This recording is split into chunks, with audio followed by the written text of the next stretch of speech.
Hi friends, welcome to MKV special tag education. तो आज के इस वीडियो में हम एक और नई इम्पॉर्टेंट अप्रेंटिस की वैकेंसी के बारे में बात करेंगे। अगर आपने भी रेलवे से अप्रेंटिस करने की चाह रखी है या इच्छा रखते हैं तो आपके लिए यह वीडियो बहुत ही इम्पोर्टेंट होने वाला है। डियर गाइज, सभी ट्रेड के कैंडिडेट्स यहाँ पर एलिजिबल हैं और कौन कौन से ट्रेड के कैंडिडेट्स के लिए यहाँ पर वैकेंसी निकाली गई है, किन किन के लिए वैकेंसी निकाली गई है, आप कैसे फॉर्म को भरेंगे, आपकी आयु कितनी होनी चाहिए, आपके जितने भी इससे रिलेटेड क्वेरीज हैं या क्वेश्चंस हैं वो सारे इस वीडियो में क्लियर होने वाले हैं। अगर किस डेट आप फॉर्म फिल कर सकते हैं, किस डेट तक फॉर्म फिल कर सकते हैं, यानी स्टार्ट और लास्ट डेट के बारे में भी बात करेंगे। कितना स्टाइपेंड मिलेगा, क्या फैसिलिटीज़ मिलेंगी, ये सारी जानकारी हम इस वीडियो में जानेंगे। डियर गाइज, अगर आप अभी भी हमारे चैनल पर नए हैं तो सबसे पहले चैनल को सब्सक्राइब जरूर कर लीजिए। इसके अलावा नोटिफिकेशन बेल को दबाकर ऑल के ऑप्शन पर क्लिक कर लीजिए, जिससे कि हमारी सभी वीडियोज़ के नोटिफिकेशन आपको टाइम टू टाइम मिलते रहेंगे। तो यहाँ पर आप देख पा रहे हैं, मैं ऑफिशियल नोटिफिकेशन लेकर आया हुआ हूँ office of the principal chief personal officer, जो डेट है 27 सितंबर 2021 की, और इंटीग्रल कोच फैक्ट्री चेन्नई से ये रिक्रूटमेंट निकल कर आया हुआ है। नोटिफिकेशन नंबर आप यहाँ पर देख सकते हैं।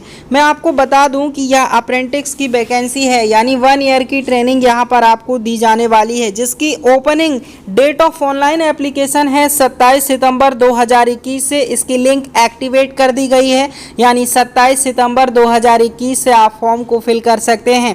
Date and time of closing of online application यानी 26 अक्टूबर तक आप फॉर्म को फिल कर सकते हैं, वो है भी 5:30 बजे तक, यानी 17:30 पर आप फॉर्म को लास्ट फिल कर सकते हैं। इसके बाद इसकी लिंक स्वतः डीएक्टिवेट हो जाएगी। तो यहाँ पर आप देख पा रहे हैं किन किन कैंडिडेट्स को कितने स्लॉट्स अवेलेबल हैं, यानी कितनी वैकेंसी अवेलेबल हैं, वो बात कर लेते हैं। फ्रेशर वाले कैंडिडेट जो कि 10th पास हैं, और जो है आईटीआई वाले कैंडिडेट या एक्स आईटीआई वाले कैंडिडेट्स है ना, तो यहाँ पर पूरे डिटेल से बात करेंगे। कारपेंटर ट्रेड से अगर आपने जो है योग्यता रखते हैं तो आपको यहाँ पर टोटल किल मिलाकर 50 सीट निकाली गई हैं। 31 सीट आपकी फ्रेशर के लिए, एक्स आईटीआई के लिए 50 सीट है ना। तो इलेक्ट्रीशियन, फिटर, मशीनिस्ट, पेंटर और वेल्डर सभी ट्रेड के कैंडिडेट्स के लिए यहाँ पर वैकेंसी निकाली गई है। अब आपका डाउट होगा कि फ्रेशर कौन है, एक्स आईटीआई कौन है, और इससे रिलेटेड इम्पोर्टेंट अपडेट जो या इम्पोर्टेंट इन्फॉर्मेशन कह सकते हैं वो भी मैं आपको देने वाला हूँ। लेकिन आपको यहाँ पर अपनी ट्रेड देख लेनी है कि किस ट्रेड से आपने आईटीआई किया हुआ है और आपके लिए कितनी वैकेंसी अवेलेबल हैं। आप यहाँ पर टोटल पोस्ट देख सकते हैं। फ्रेशर्स के लिए 200 वैकेंसी निकाली गई है और एक्स आईटीआई के लिए 582 वैकेंसी निकाली गई हैं, है ना। जबकि यहाँ पर और अदर ट्रेड वाले कैंडिडेट्स भी, जैसे एमएलटी रेडियोलॉजी, एमएलटी पैथोलॉजी, पासा, तो इनके लिए भी यहाँ पर वैकेंसी निकाली गई है। और यहाँ पर बोला गया है कि अगर आप इंजीनियरिंग डिग्री या डिप्लोमा वाले कैंडिडेट्स हैं तो आप इस फॉर्म को फिल नहीं कर सकते। इसके अलावा आपको यहाँ पर बोला गया है कि अप्रेंटिसशिप ट्रेनिंग में कोई भी एम्प्लॉयमेंट आपको नहीं दिया जाएगा। अगर आपका कोई क्लेरिफिकेशन हो तो आप इन नंबर्स पर कॉल कर सकते हैं ऑफिस आवर्स पर, ठीक है। तो यहाँ पर पीडब्ल्यूडी वाले जो कैंडिडेट हैं या जो कैंडिडेट्स यहाँ पर डिसेबिलिटी रखते हैं उनके लिए भी यहाँ पर छूट दी गई है अलग अलग आधार पर। डिसेबिलिटी सर्टिफिकेट आपको दिखाना होगा। अगर आप डिसेबल हैं तो उनके लिए ही एप्लीकेबल है। अगर आप पूर्णतः स्वस्थ हैं तो आपको डिसेबिलिटी सर्टिफिकेट नहीं लगेगा।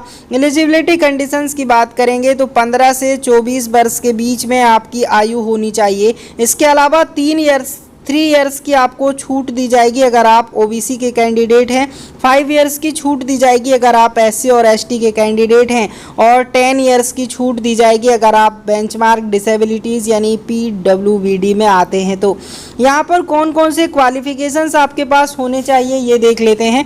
अगर आप फिटर, इलेक्ट्रीशियन और मशीनिस्ट ट्रेड से एक्स आईटीआई के आधार पर फॉर्म भरते हैं तो आपके लिए 10th पास आपके 50% होना चाहिए। 10th + 2 सिस्टम से साइंस और मैथ्स आपका सब्जेक्ट होना चाहिए। इसके अलावा नेशनल ट्रेड सर्टिफिकेट यानी एनटीसी नोटिफाइड ट्रेड इशूड से होना चाहिए, यानी नोटिफाई जो ट्रेड हैं उनमें वोकेशनल ट्रेनिंग या national council for vocational training NCVT और एससीवीटी वाले कैंडिडेट्स दोनों यहाँ पर आवेदन कर सकते हैं, जिनकी ट्रेनिंग पीरियड 1 ईयर की होगी। इसी प्रकार कारपेंटर, पेंटर और वेल्डर वाले कैंडिडेट्स भी क्लास 10th इनका होना चाहिए। इसके अलावा नेशनल ट्रेड सर्टिफिकेट या नेशनल ट्रेड सर्टिफिकेट आपने एससीबीटी या एनसीबीटी से आईटीआई किया हुआ है, आप यहाँ पर फॉर्म भरने के लिए एलिजिबल हैं। बात करेंगे प्रोग्रामिंग एंड सिस्टम असिस्टेंट या पासा वाले कैंडिडेट्स की, तो यहाँ पर 10th क्लास में आपको 50% मार्क्स होना चाहिए, जबकि कंप्यूटर ऑपरेटर और प्रोग्रामिंग असिस्टेंट का जो नोटिफाइड ट्रेड है उससे आपकी ट्रेनिंग होना चाहिए, है ना। तो यहाँ पर फिटर, इलेक्ट्रीशियन और मशीनिस्ट वाले कैंडिडेट्स, फ्रेशर की बात की गई है। यहाँ पर आप देख पा रहे हैं एक्स आईटीआई वाले कैंडिडेट्स की बात की गई है। अब हम फ्रेशर वाले कैंडिडेट्स की बात करेंगे। अगर आप फिटर, इलेक्ट्रीशियन और मशीनिस्ट से आवेदन करना चाहते हैं तो आप 10th पास होना चाहिए 50% साइंस और मैथ से, है ना। अंडर 10th+2 सिस्टम और इट्स इक्विवेलेंट। अगर बात करें कारपेंटर एंड पेंटर ट्रेड से अगर आप करना चाहते हैं आवेदन तो 50% अगर आपके 10वीं में हैं तो आप यहाँ पर आवेदन कर सकते हैं। इसी प्रकार वेल्डर ट्रेड वाले कैंडिडेट्स के लिए भी जो है ऑनलाइन आवेदन आमंत्रित किए गए हैं। तो इनकी ट्रेनिंग यहाँ पर बढ़ जाएगी, यानी आपको 2 वर्ष की ट्रेनिंग कराई जाएगी और आपको जो है 2 वर्ष की ट्रेनिंग कराई जाएगी, 1 ईयर 3 मंथ की वेल्डर वाले कैंडिडेट्स की, और एमएलटी रेडियोलॉजी एंड पैथोलॉजी वाले कैंडिडेट्स की 1 ईयर 3 मंथ ट्रेनिंग कराई जाएगी। यहाँ पर स्टाइपेंड का रेट भी दिया गया है कि जो फ्रेशर्स कैंडिडेट हैं उन्हें 6000 पर मंथ दिया जाएगा। जो फ्रेशर्स 10th पास हैं उन्हें 6000, जो 12th पास हैं उन्हें 7000 और जो एक्स आईटीआई वाले यानी आईटीआई वाले कैंडिडेट्स हैं उन्हें 7000 रुपये सैलरी या स्टाइपेंड दिया जाएगा। तो यहाँ पर पूरी डिटेल आपको बता दी गई है। अब हम जानेंगे कि आप फॉर्म को कैसे अप्लाई करेंगे। तो बोला गया है कि facility for submission of online application, यानी वेबसाइट पर ऑनलाइन एप्लीकेशन की फैसिलिटी उपलब्ध करा दी गई है। आप दी गई लिंक पर क्लिक करके ऑनलाइन आवेदन कर सकते हैं। इसके अलावा ओनली ऑनलाइन मोड में आवेदन स्वीकार किए जाएंगे। तो यहाँ पर आपको इस लिंक पर क्लिक करके सीधा इंटीग्रल कोच फैक्ट्री की वेबसाइट पर आप पहुंच पाएंगे और वहां से आप आवेदन कर सकते हैं, है ना। तो आपको यहां पर रजिस्ट्रेशन नंबर, पासवर्ड जनरेट करना होगा और वो सारी चीज़ें संभाल को रखना होगा ताकि आपको आगे काम आए। तो ये सारी जानकारी यहाँ पर बोल दी गई है। मोड ऑफ कम्युनिकेशन बोला गया है, तो किसी भी प्रकार के कम्युनिकेशन किए जाएंगे तो आपको अपना मोबाइल नंबर और ईमेल जो है, जो आप चालू ईमेल आईडी और मोबाइल नंबर आपको देना है और इन नंबर से आपको मैसेज आएगा या फिर कम्युनिकेशन किया जाएगा। ये नंबर्स पर आपको कभी भी कॉल नहीं करना है क्योंकि रिस्पांस नहीं मिलेगा।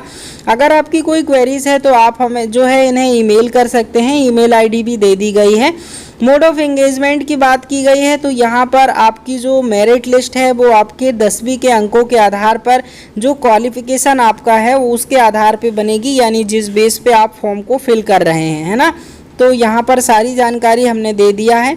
इसके अलावा और कोई इम्पोर्टेंट अपडेट आएगी या इससे रिलेटेड कोई जानकारी आएगी तो हम अपने वीडियोस के माध्यम से आपको शेयर करेंगे। अगर आपने अभी तक चैनल को सब्सक्राइब नहीं किया है तो अभी सब्सक्राइब कर लीजिएगा और नोटिफिकेशन बेल को दबाकर ऑल के ऑप्शन पर क्लिक कर लीजिएगा, जिससे कि आपको हमारी सभी वीडियोस की नोटिफिकेशन मिलती रहेगी। Thanks for watching.